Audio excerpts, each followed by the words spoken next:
What's going on, fam? Another episode of Hacks with Hayes here. Today I want to solve a big problem I've experienced in my life. I grew up in Connecticut, right outside of New York City, so I always had access to good Italian food, good Italian delis, and good chicken cutlet.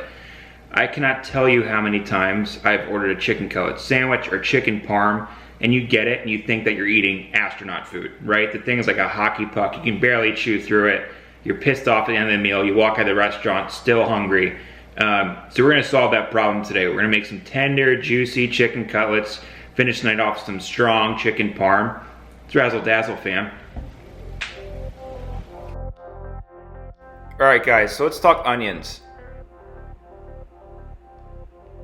That's the bulb end. That's the root end. We're gonna cut this bulb end off and leave the root end on. This can make the onion a little bit easier to work with and also keep your eyes from watering. Once we take that bulb end off, we're gonna split this directly in half and peel the outside 2 layers.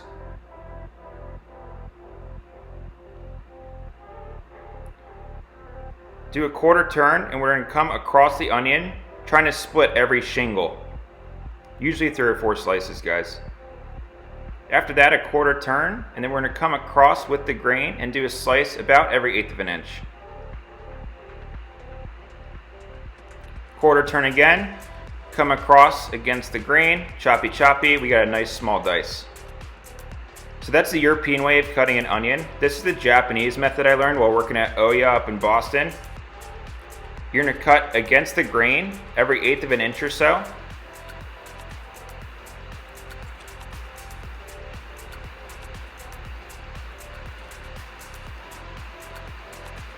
And once we do that, you're just gonna come over the top with the grain, slicing every 1/8 of an inch or so, choppy choppy. Gives you a nice small dice. This way's a little bit harder to do, but if you have a sharp knife and practice up on your knife work, this is actually a lot faster and cleaner. Next up, we got 3 cloves of garlic. We're gonna take the root end off, that little brown bit, just because it kind of adds a weird texture to your sauce that, you know, nobody's got time for that.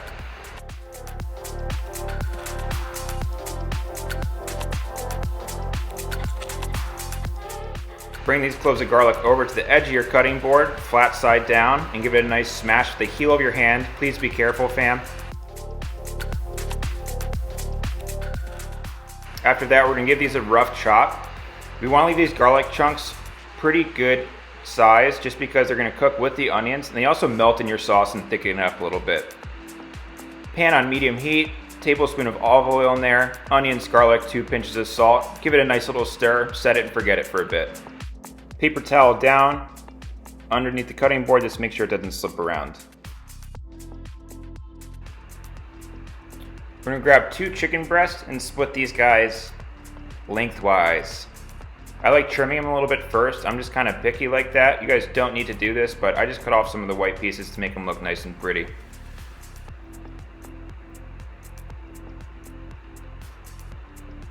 Split these lengthwise, try to get them as even as possible. If you have trouble doing this, if you put your knife on the cutting board, that makes sure it's flat, and then just bring the knife up about a 1/2 inch and cut as straight as you can. It doesn't need to be perfect, guys. Hazer hack of the day here, when you're pounding out chicken breast, throw it in a Ziploc bag. This makes sure you're not spraying salmonella all over your kitchen.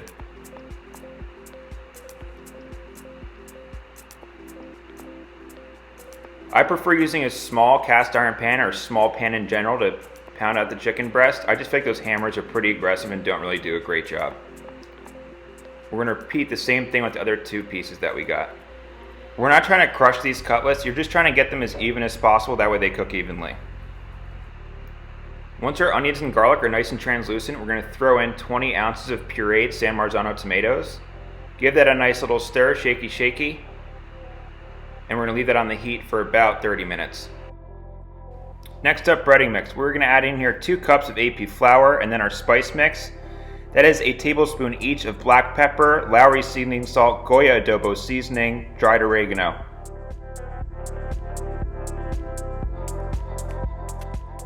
Next up, our breading mix. We're gonna add 2 cups of plain breadcrumbs, and into that we're gonna throw a 1/4 cup of dried Parmesan, a tablespoon each of oregano, black pepper, garlic powder, and onion powder.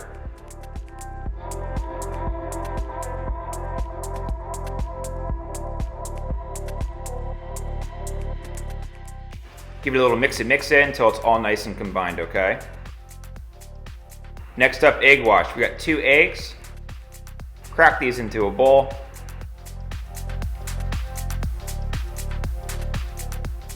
Don't put shells in there. Next, we're gonna add a 1/4 cup of water and give this a nice whisk. Yes, I'm wearing shorts and no shoes on right now. I'm just trying to bring out my inner Nona, okay, fam?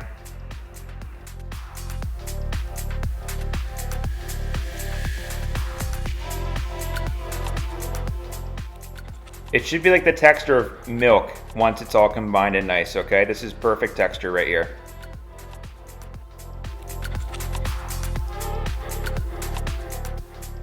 Hazer hack here, when you're making tomato sauce, all this tomato product kind of sticks to the sides and crusts up. That's like concentrated tomato flavor and adds a lot of flavor to your sauce. So make sure you guys are scraping that down as you're stirring this tomato sauce every 5-10 minutes.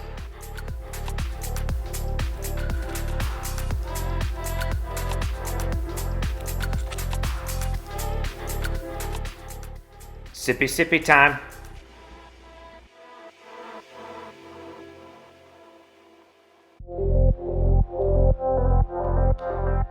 Let's start breading some chicken cutlet. Do your favorite chicken dance and let's get rocking. You're gonna use a wet hand and a dry hand. So in this case, I have my left hand as the wet hand and my right hand as the dry hand. This is gonna make sure you don't have flour and breadcrumb caking up. When you're doing the breading on top of it, you can punch that down a little bit. It's just gonna make sure it sticks nice and evenly.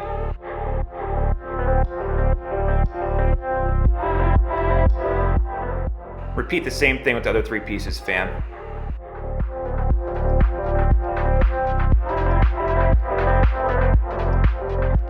Hazer hack of the day, clean as you go, okay? Ain't nobody got time to clean while they're in a food coma.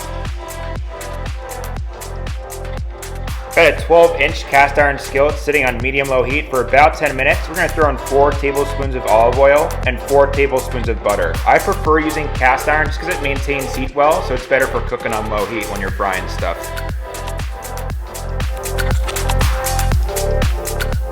Once it looks nice and brown and foamy like this, we can start frying up some chicken cutlets.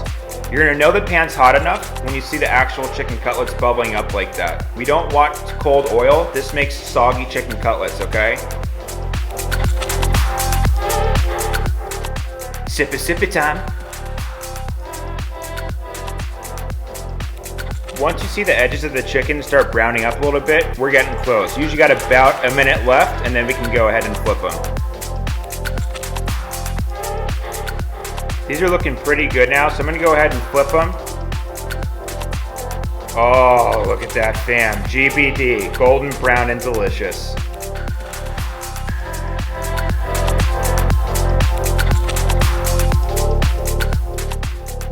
Once these are nice and golden brown and hit an internal temp of about 163 degrees Fahrenheit, we can go ahead and pull them. I'm throwing them on a plate with 3 layers of paper towel. This again is gonna make sure we got nice, crispy chicken cutlets, guys.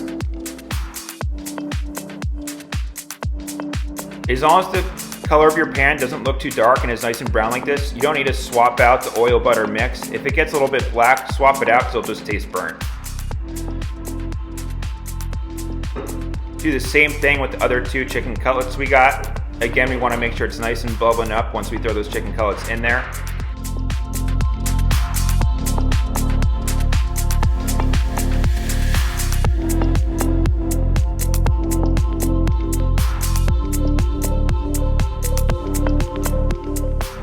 ABCs, guys, always be cleaning.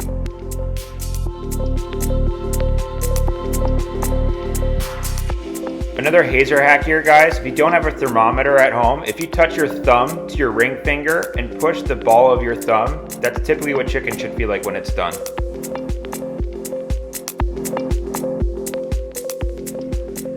And that's a Yahtzee. Another trick here, if you pour out the oil in your pan into a metal or glass bowl and rinse it out quickly with water, it cleans it right away and then you don't have to re-season your cast iron skillet. Once the sauce is nice and reduced, we're gonna tear in some fresh basil in there. and stir it in off the heat, okay? With soft herbs like this, basil, chives, parsley, you do not cook them. You add them at the end just because they're so aromatic. Make sure you're also checking this for salt and pepper. Always season, okay? Season as you go.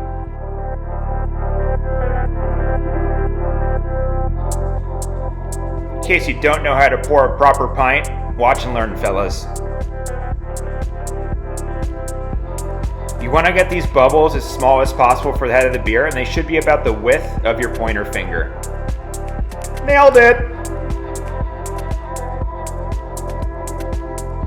Alright fam, I think we're getting ready to build some chicken parm. Let's make sure we got everything. We got our tomato sauce, we got a couple cups of shredded mozz, we got 8 slices of fresh mozzarella, 12 leaves of basil. Look around the kitchen like you don't know what you're doing. We got some grated parm and those beautiful chicken cutlets. GBD. So to start, we're gonna shingle a couple leaves of basil on top of the chicken cutlets.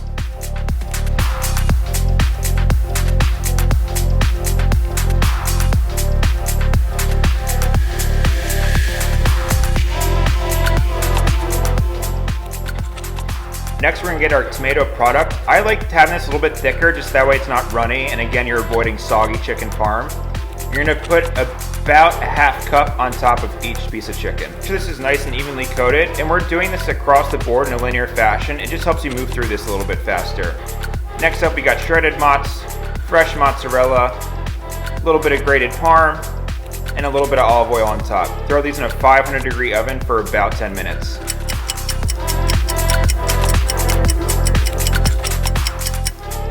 After about 10 minutes, we're pulling these bad boys out. Oh, looky, looky, looky. And cue dramatic music for effect. Let's plate up some chicken parm, fam.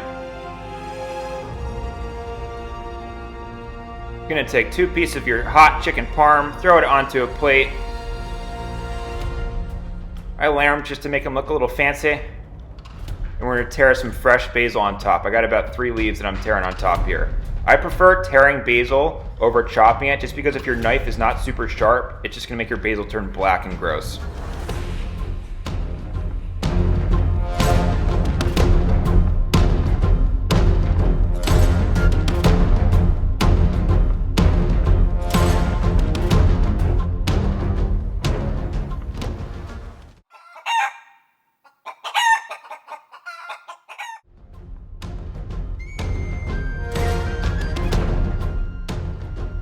Alright guys, judgment time. Let's give these a little bit of a taste test. Looks pretty good if I do say so myself.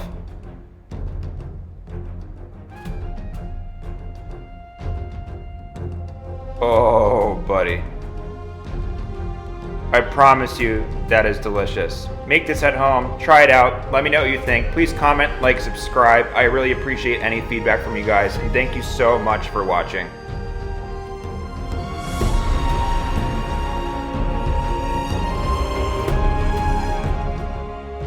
See you next week, fam, and cue blooper reel. It's a card. It's a Shay. Shay. Please, man. Come here, Shay. Color, mama. Come here, you want color? Classic. Classic. Just classic. I gotta go check the chicken.